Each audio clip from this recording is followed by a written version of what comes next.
بیچ میں تھوڑا سا وہ فون آنے کی وجہ سے سلسلہ منقطع ہو گیا تھا. مجھ سے کچھ نوٹیفیکیشنز کا اس میں آف نہیں ہو سکا کیونکہ میں خود اس کو ریکارڈ کرتا ہوں. میں بات کر رہا تھا کہ میں سورہ احزاب کی سورہ توبہ کی آخری آیات سے شروع کرتا ہوں. ان کو میں آپ کے سامنے تلاوت کرتا ہوں اور پھر میں بتاتا ہوں کہ ان کا کیا مفہوم ہے اور میں کہنا کیا چاہتا ہوں. وہ کچھ اس طرح ہے: لَقَدْ جَاءَكُمْ رَسُولٌ مِّنْ أَنفُسِكُمْ عَزِيزٌ عَلَيْهِ مَا عَنِتُّمْ حَرِيصٌ عَلَيْكُمْ بِالْمُؤْمِنِينَ رَءُوفٌ رَحِيمٌ فَإِن تَوَلَّوْا فَقُلْ حَسْبِيَ اللَّهُ لَا إِلَٰهَ إِلَّا هُوَ عَلَيْهِ تَوَكَّلْتُ وَهُوَ رَبُّ الْعَرْشِ الْعَظِيمِ. سورہ توبہ میں بسم اللہ الرحمن سے نہیں شروع ہوتی ہے. اس کے بارے میں بھی لوگوں کی مختلف رائے ہیں اور ہر ایک کا اپنا پرسپیکٹو ہے. میں اسی تفسیر کے حوالے سے میں اس میں جو بیانیہ ہے اس سے ایگری کرتا ہوں کہ چونکہ ادھر اللہ پاک نے شروع میں ہی معاہدہ ٹوٹنے کی بات کی یا معاہدوں پر قائم نہ رہنے کی بات کی، تو اس لیے اس میں بسم اللہ الرحمن الرحیم اللہ کے پاک نام سے نہیں شروع کیا گیا. اور یہ بھی حضرت محمد صلی اللہ علیہ وسلم نے ان صورتوں کو الگ الگ کیا تھا تو انہوں نے اس کے ساتھ ہی اس کو الگ کیا اور یہ بغیر بسم اللہ شریف کے شروع ہوتی ہے. اس میں زیادہ تر حضرت محمد صلی اللہ علیہ وسلم کے جو لوگوں دشمنوں کے ساتھ ان کو جو مسائل آئے، جو انہوں نے تکلیفیں پہنچانے کی کوشش کی، جو ان کو پریشانیاں دینے کی کوشش کی اور جو ان سے معاہدہ خلافیاں کی، اس پر رب تعالیٰ اس صورت میں بڑا تفصیلی تذکرہ ہے. اور آخری آیات تو بہت زبردست ہیں جن کی میں نے تلاوت کی. اس میں بہت آسان اور صاف طریقے سے کہا گیا ہے کہ بے شک ان میں سے کوئی آدمی بھی تمہاری بات نہ مانے، تم پریشان اور فکر مند نہ ہونا پڑتا. میں اس کے بعد جو کہہ رہا ہوں کہ آپ کو دوسرا اقتباس قرآن پاک سے ہی، قرآن پاک کی آیات سورہ احزاب کی تلاوت کرتا ہوں جس میں بھی اسی قسم کا پیغام دیا گیا ہے. یا ایھا النبی انا ارسلناک شاہدا ومبشرا ونذیرا وداعیا الی اللہ باذنہ سراجا منیرا فبشر المؤمنین بان لهم من اللہ فضلا کبیرا ولا تطع الکافرین والمنافقین ودع عنہم وتوکل علی اللہ وکفی باللہ وکیلا وکفی باللہ وکیلا. اس میں بھی وہی کہا کہ یا ایھا النبی انا ارسلناک شاہدا ومبشرا ونذیرا، میں نے گواہی دے کے، خوشخبری دے کے اور یہ ڈرانے کا نذیرہ جو اسپیکٹ دیا ہے، یہ کوئی نیگیٹو اسپیکٹ میں ڈرانا نہیں ہے، یہ بالکل وہی پرسپیکٹو ہے جو میں نے اپنے پہلے ویڈیو میں کہا ہے کہ وہ ہمارا وہ بیونڈ 5 سینسز کے دیکھنے کا ہے. یومنون بالغیب ہی آیا، پھر حضرت محمد صلی اللہ علیہ وسلم نے وہ عمل اور وہ سارے اپنے فرمانات بتائے کہ ایسے زندگی گزارنی ہے، یہ ہمارا رب کے ساتھ رابطہ ہے اور اس طرح کر کے بھلائی ہے، صراط مستقیم کا بتایا. اور اگر آپ ادھر اس طرح نہیں زندگیاں گزارتے تو پھر وہ ڈر ہے. یو سی، جیسے کہ کہا جاتا ہے کہ یہ جو قانون بنائے جاتے ہیں، میونسپل لاز ہیں یا باقی ایون انٹرنیشنل لاز ہیں، کہ ان کا ایک ڈٹرنس اسپیکٹ ہوتا ہے. تو یہ ڈٹرنس اسپیکٹ جو قرآن شریف میں بتایا ہوا ہے وہ اس حساب سے بتایا ہے جیسے جہنم کا، قبر کے عذاب کا یا باقی چیزوں کا اس میں تذکرہ ہے. تو اس میں بھی اللہ تعالیٰ کا حکم ہے کہ اگر تو نبی حضرت محمد صلی اللہ علیہ وسلم کو اللہ تعالیٰ فرماتے ہیں کہ آپ اپنا کام پورا کر دیں، باقی ان کی مرضی ہے کہ وہ مانیں نہ مانیں، آپ کی بات سنیں نہ سنیں، اس میں جو مرضی بتنگڑ ڈالتے پھریں. اس میں بھی دیکھیں سراجم منیرہ کا الفاظ استعمال آیت میں الفاظ استعمال ہوتے ہیں. اگین روشنی کا چراغ، روشنی کا چراغ ہے. یا ایھا النبی انا ارسلناک شاہدا ومبشرا ونذیرا وداعیا الی اللہ باذنہ وسراجا منیرا. سراجم منیرا، روشنی. پھر اسی روشنی کا، اسی کائنات کی روحانی اسپیکٹ کا تذکرہ کیا گیا ہے. تو یہ قرآن شریف میں بہت جگہ یہ چیز باور کروائی گئی ہے کہ ہر شے پر قادر مطلق رب تعالیٰ کی ذات ہے. اور وہ میری ماں کہتی ہوتی تھی کاکا کاواں دے کے ٹکے نہیں مارتے.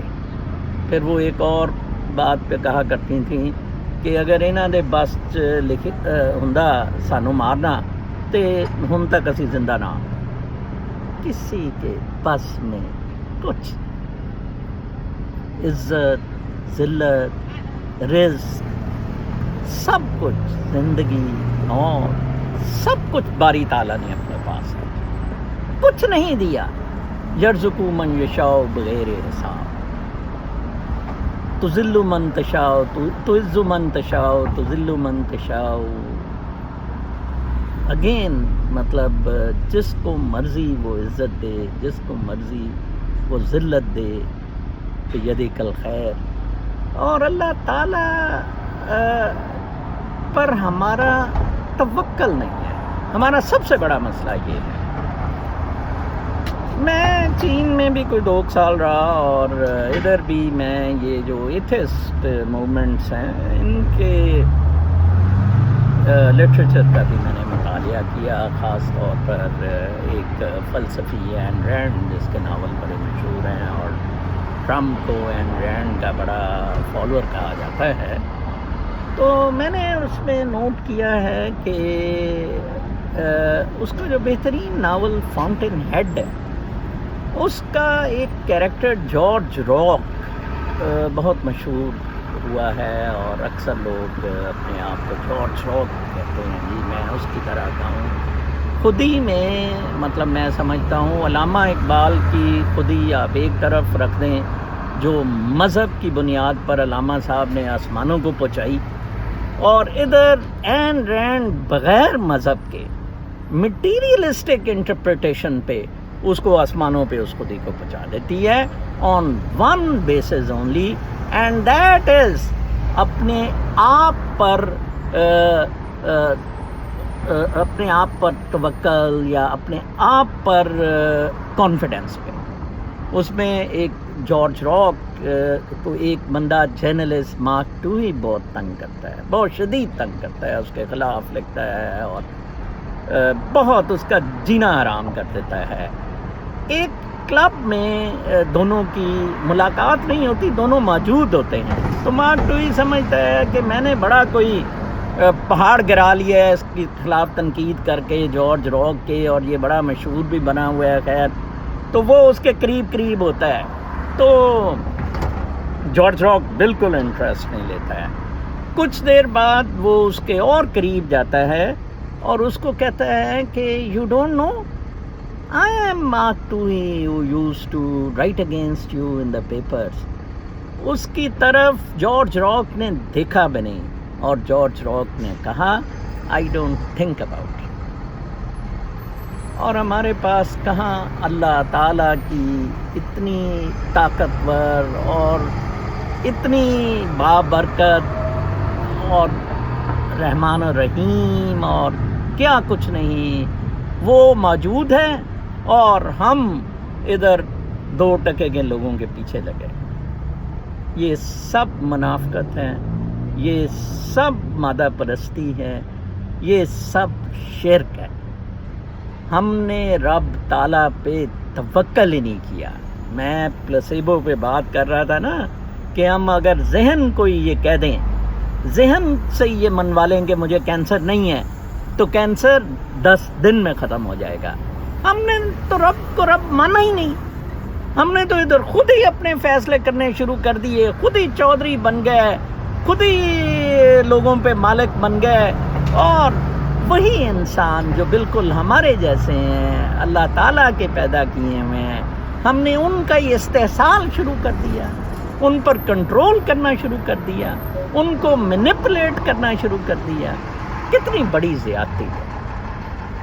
تو میں آپ کو بتاؤں، روحانیت میں آپ سب سے پہلی جو چیز روحانیت میں ہے وہ وحدت الوجود کا کانسیپٹ ہے۔ اپنے آپ کو رب کے ساتھ، صرف رب کے ساتھ جوڑنے کا معاملہ ہے۔ یہ بہت مشکل ہو گیا تھا کہ رب جو ہے وہ ہم سے باہر ایگزسٹ کر رہا ہے یا ہمارے ہی اندر ہے۔ تو شکر ہے کہ یہ باجزید بستامی نے یہ مسئلہ آئی ایم دا گلوری، میں جلال ہوں کہہ کے حل کیا۔ اس کے بعد پھر منصور حلاج نے انا الحق کہہ کے یہ مسئلہ ہمیشہ کے لیے ختم کر دیا۔ پھر ہمارے جتنے صوفی علماء آئے، بلے شاہ اور باقی سارے، ان سب نے بھی سلطان باہو اس کو وحدت الوجود کے ایسپیکٹ میں لے کر اس روحانیت کو اس یونیورس، کائنات کے سچ کے ساتھ جوڑا۔ ہم نے اگر کھڑے ہونا ہے تو اس سچ کے ساتھ کھڑے ہونا ہے۔ ہم نے اگر کوئی بھلائی کا سلسلہ کرنا ہے تو اس کے ساتھ جڑ کے کرنا ہے، اس کے علاوہ کچھ ممکن نہیں ہے۔ حضور صلی اللہ علیہ وسلم نے یہ کر کے دکھایا۔ ایک اور اسی لیے بار بار قرآن شریف میں آیا لقد کان لکم رسول اللہ اسوہ حسنہ۔ کاش ہم ان کی زندگی کے بارے میں پڑھیں۔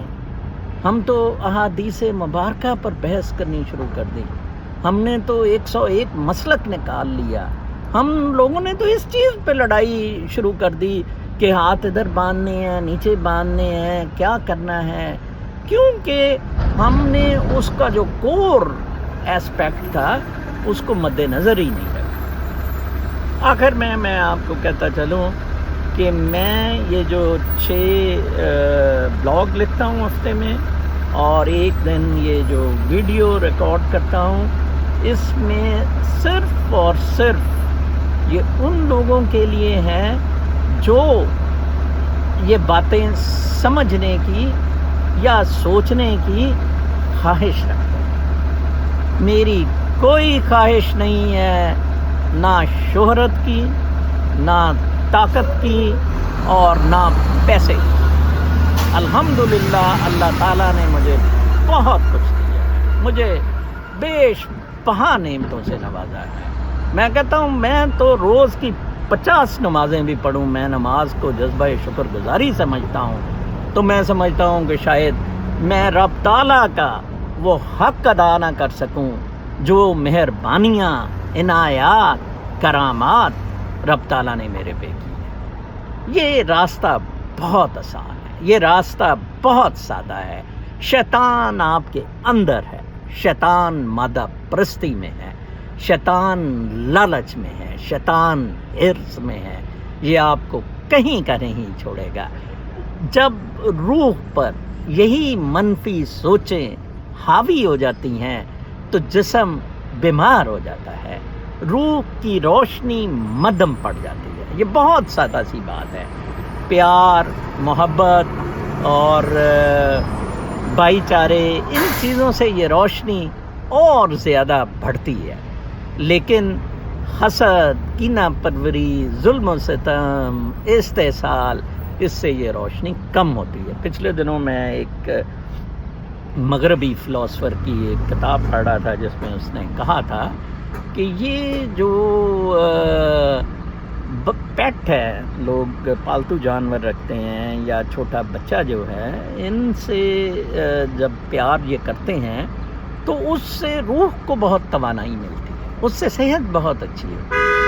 میں نے دیکھا ہے کہ یہ انگریز لوگ کسی سے کوئی تعلق نہیں، ملتے نہیں، لیکن وہ جانور کو اپنے ساتھ سلا رہے ہیں، ساتھ رکھا ہوا ہے. یہ نہیں میں کہتا اس ایسپیکٹ سے کوئی میں ججمنٹ پاس کر رہا ہوں، اس کی روح کو جانور کی وہ پک کر رہے ہیں اور اپنے دل سے ان کے جو پیار اور محبت کا ایلیمنٹ پھوٹتا ہے اس سے وہ بھی خوش ہوتے ہیں، جانور بھی خوش ہوتا ہے. اس سے پورے یونیورس میں پازیٹیوٹی آتی ہے، پورے کائنات میں. کاش آپ امریکہ آ کر دیکھیں، میں تو حیران ہوں. اتنی خوبصورتی، اتنا سکون، اتنی آزادی، میں کہتا ہوں کہ جنت سے کم. بالکل کوئی کسی کا خام خواہ استحصال نہیں کر رہا، چڑھائی نہیں کر رہا، تانے دار نہیں بن رہا، شو بازی نہیں ہو رہی. تو میری دعا ہے اللہ تعالیٰ آپ سب کو ہدایت دے. اور میں قرآن شریف کی اس انگریزی کی تفسیر کا اس ویڈیو لنک کے کامنٹ میں ضرور امیج لگاؤں گا، اور اگر آپ حاصل کر سکیں تو ضرور پڑھیں اسے. رمضان کا مہینہ آ رہا ہے، قرآن کو ترجمے کے ساتھ پڑھیں، بہت اس کا آپ کو یقیناً فائدہ ہوگا. روزہ اٹ سیلف آپ دیکھیں، اللہ تعالیٰ نے اِنَّ اتقاکم متقی ہونے کا، کہ یہ آپ کی آپ سے پہلی امتوں پر بھی فرض کیا گیا تھا تاکہ تم متقی ہو جاؤ، لعلکم تتقون. اور متقی میں ہی رب تعالیٰ نے کہا اِنَّ اکرمکم عند اللہ اتقاکم. کوئی کالا، پیلا، گورا، امریکی، پاکستانی، ہندوستانی، اِنَّ اکرمکم عند اللہ اتقاکم، جو متقی ہوگا.